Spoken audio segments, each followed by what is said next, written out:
Shiva news चॅनलमध्ये आपल्या सर्वांचे सहर्ष स्वागत। चला तर पाहूया आजच्या काही घडामोडी। निप्पाणीत तरुणाची आत्महत्या।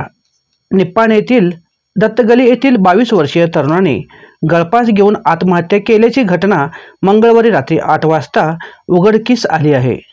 प्रथमेश किरण मठपती असे सदर घटनेतील मयताचे नाव आहे।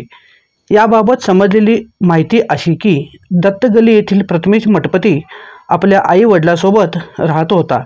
दिनांक 18 रोजी घरात कोणी नसताना घरच्या वरील मजल्यावर त्यांनी दोरीच्या सहाय्याने गळफास घेऊन आत्महत्या केली।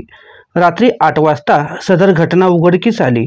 घटनास्थळी निप्पाणी शहरी पोलिसांनी धाव घेत घटनेचा पंचनामा करून घटना नोंदवून घेतली। अधिक तपास पोलीस करीत आहेत। मयत प्रथमेश यांच्या पश्चात आई वडील बहीण असा परिवार आहे। शिवा न्यूजसाठी शिवानंद वशेदार। चॅनलला लाईक व सबस्क्राईब करायला विसरू नका। बेल आयकॉन क्लिक करा।